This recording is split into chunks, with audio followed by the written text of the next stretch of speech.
Hello everyone, it's Dio from Firm But Fair Gaming, bringing you another Diablo 3 video.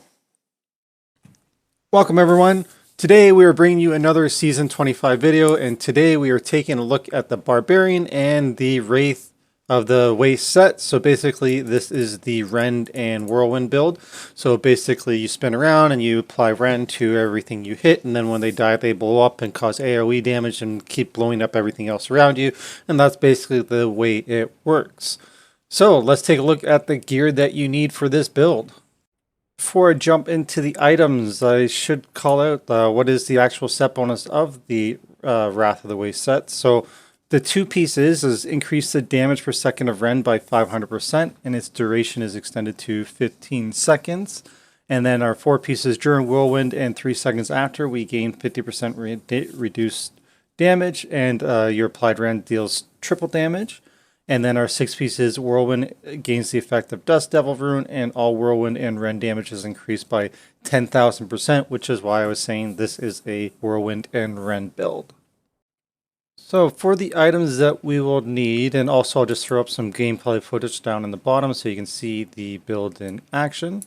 So just for record, that is a 110. Just wanted to show basically how the build works so you can see the grouping mechanics and basically just spin around them, and as things die they blow up and deal damage to other things, and you just keep progressing, dragging stacks with you as you progress through the dungeon. Okay, so back to the items. So we are wearing the Wrath of the Waste set. It is not a Ring of Royal Grandeur build, so we are wearing all 6 pieces. So that means we need the helm, shoulders, chest, gloves, legs, and boots. In initial stages, when things are dying relatively quickly, we can afford to have strength gems in our gear. As we progress into higher keys, we may want to switch into the resist all the diamonds and put them in our gear instead. For the neck, we are using squirts. So a few seasons ago, before the followers changes that let them emanate gear, we would be wearing a flavor of time, but now we're wearing squirts. And then we also, for our bracers, we're using Mortix Brace. So basically Wrath of the Berserker gains the effect of every rune. And of course, squirts is, while not taking damage, we deal increased damage up to 100%. And then our damage taken is increased by up to 50%. So basically just helps us deal more damage. The belt is Lamentation, so Rend can now stack up to 2 times on an enemy, and it increases the damage of Rend by up to 150%. For our rings, we are using the Obsidian Ring of the Zodiac, so reduce the remaining cooldown of a skill whenever we hit with a resource spending attack, which would be Whirlwind. And then we are using Convention of the Elements for more damage, and Rend is a physical damage ability, so we're using it for that. For Rend, although it's applied automatically as you're spinning around, you can manually apply Rend as well, and so then you would manually apply Rend during the physical cycle. For our weapons, we are using the Little Rogue and Slanderer combination. So Istven's Paired Blade. So every time we spend a primary resource, we gain 6% increased attack speed, damage, and armor for 5 seconds, and it stacks up to 5 times. So we're using that. There are a couple beginner versions of the build, if you will, per se. So originally, we could be using other weapons. We could be using the Bokathis weapons, so Solemn's Vow and Oath. So basically increase our fear regeneration by 15, and during Whirlwind we gain increased attack speed and movement speed. And alternately for the rings, we could also be using Focus and Restraint. So when we hit with a resource generated attack, we deal 50% increased damage for 5 seconds. And when we hit with a resource spending attack, we deal 50% increased damage for 5 seconds. So those are the items that we're using. For Kanai's Cube, we will be using Ambo's Pride, so attacking with Whirlwind also applies Rend, and the total damage of Rend is applied over 1 second, or dealt rather. Then we're also going to be using the Mantle of Channeling, so basically while we are Whirlwinding, we deal 25% damage and take 25% less damage. And lastly, we are using Band of Might, so after casting Furious Charge, Ground Stomp, or Leap, we take 80% reduced damage. So basically for this slot, between our 3 rings, between the Band of Might, Obsidian, and Convention of Elements, our worst ring is going to go into the cube, and then we're going to wear the other 2. For our legendary gems, so for our gems, we are going to be using Bane of the Stricken. So basically every time we hit an enemy, we're going to get increased damage against that enemy. And of course, 25% increased damage against Rift Guardians and bosses. using Bane of the Trap, so it just says increased damage against enemies that are affected by control and parrying effect. And of course, at rank 25, it's got its built-in control parrying effect where it reduces the movement speed of enemies within 15 yards. And then lastly, we're using Teguk. So this is, we're going to gain percent damage and armor on a stack based on when we were spending resource on a channeled skill. So while we're whirlwinding, we're going to be building up the stack for more damage and more armor. And for our soul shards in our weapon, we are using Essence of Anguish. So we are using the 2 affixes. When you kill an enemy, you deal the damage done by the death blow to all enemies within 25 yards. So this is basically using the explode effect that Rend already does. So we're going to be utilizing that and get double 2 explosions basically. And then also every time you deal poison damage to an enemy, you increase your cooldown reduction and movement speed. And so that is why on this weapon, as you can see, I've re-rolled poison damage on it because we need to deal poison damage with at least one of our weapons. And for our helmet, our soul shard, we are using the Sliver of Terror. And of course, this is while your cooldowns are increased by 25%, but for every skill on cooldown, you take 12.5% less damage and deal 12.5% more damage.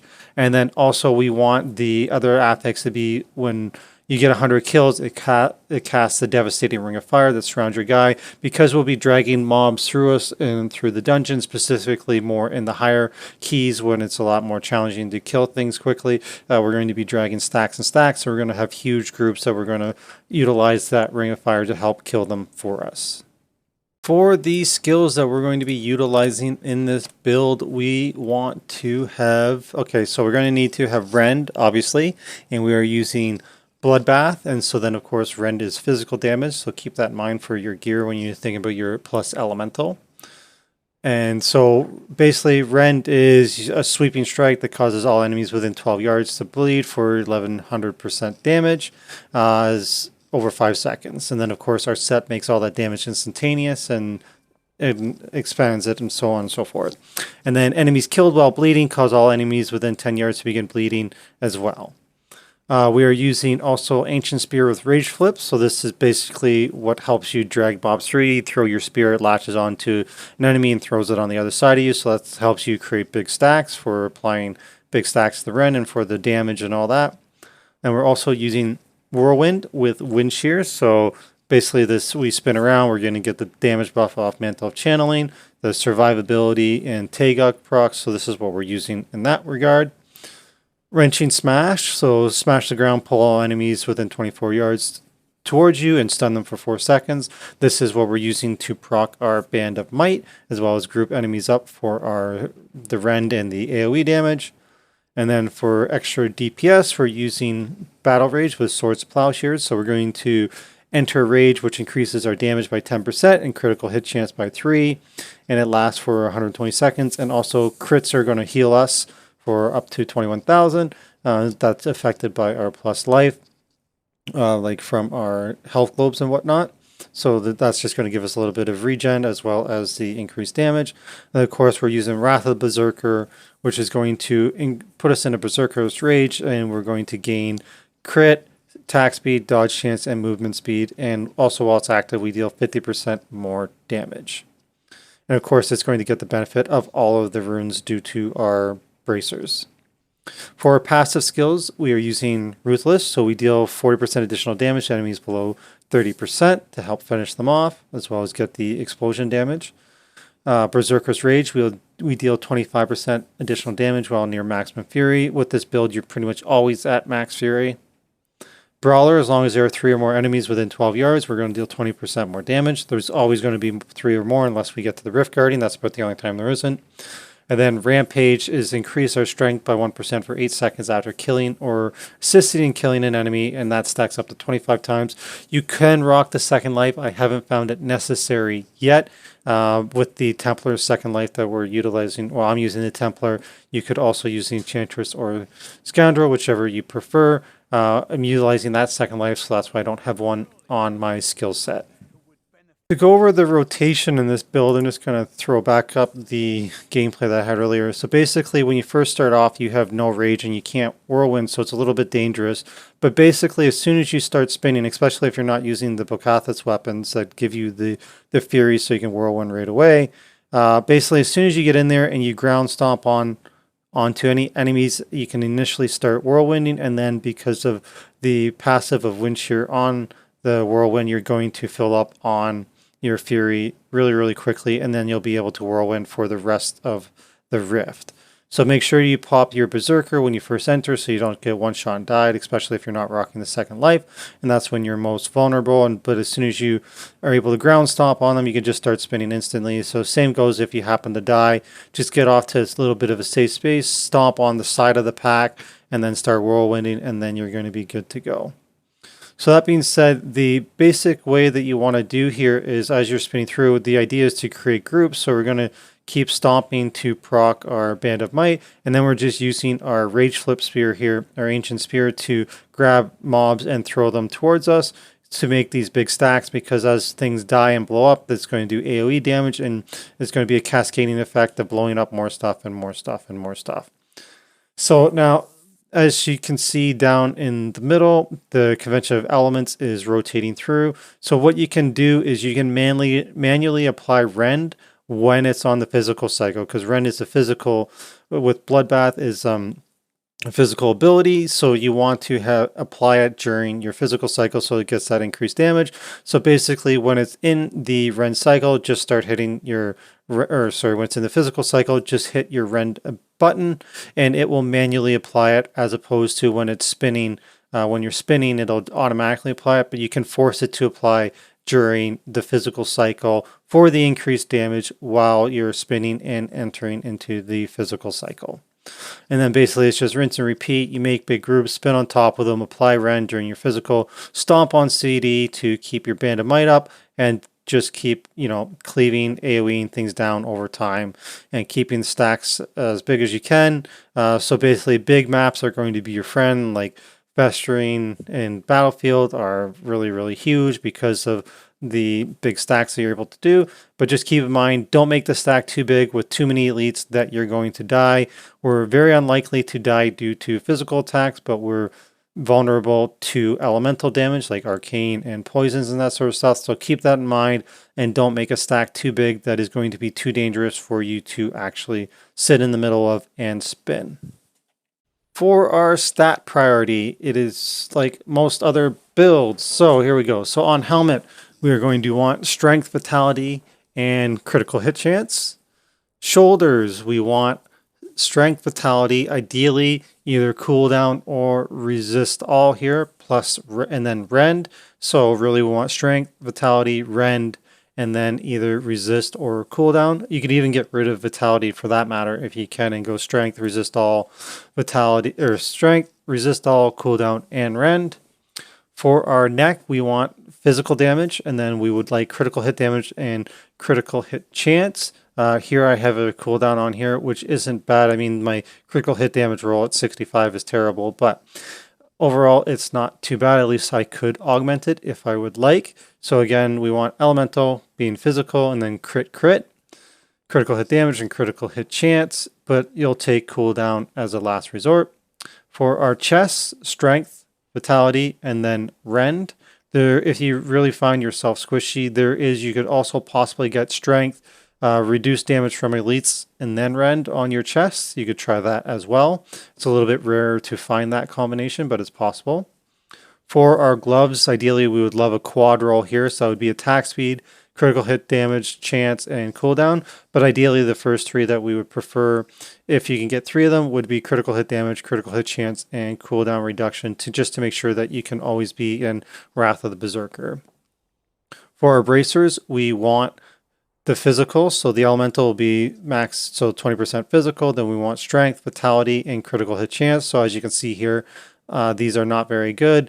I only have 4.5 on crit, and I'm missing the vitality, and only 18 on physical, and it's not ancient. So the perfect roll would be 20% physical, strength, vitality, then the 6% crit. For our belt, this is a survivability item, so strength, vitality, resist all, and then you can either have armor here or plus life. But really, you also want a good modifier, so there I only have 130 out of 150, so I'd like a better one from there. Then for the rings, as mentioned previously, you want your best one. So between the Band of Might and your Obsidian and Convention of Elements, you want critical hit chance, critical hit damage, and then cooldown, or attack speed where possible. And then for the Band of Might, if it's not going in the cube, you want a good modifier, and same with Convention of Elements. If it's not going in the cube, you want a good modifier as well. For our legs, this is just a survivability item, so you could get Strength, Vitality, and Resist All. I just rolled Life Regen on here as well, which isn't a bad alternative. And then for our boots, it would be Strength, Vitality, and you could possibly get a Resist All roll on here. And then I've used Move Speed just to help me get through the dungeons as well. And then for our weapons, again, remember for our Soul Shard, we need to deal poison damage on at least one of them. So you want to have poison damage rolled on at least one of your weapons. And then we want plus damage roll would be ideal, as well as cooldown and AoE would be the dream roll. So like here, I have, this is a dexterity weapon because I found one on my monk and just using it for now. But ideally it would be like strength, then area damage, cooldown, and plus damage would be the dream rolls on your items. So this brings us to the end of the Barbarian Wrath of the Waste guides for Season 25. If you have any questions or comments, please let me know below. Let me know what you think of the build and how you're faring this season. It'd be interesting to know. If you're running any variations of the build, I'd be also curious to know that. I know there are a few out there. This is the main one that is being used all the way up to GR 150, as 150 was officially done on the Barbarian either today or yesterday. So that's nice that that's possible.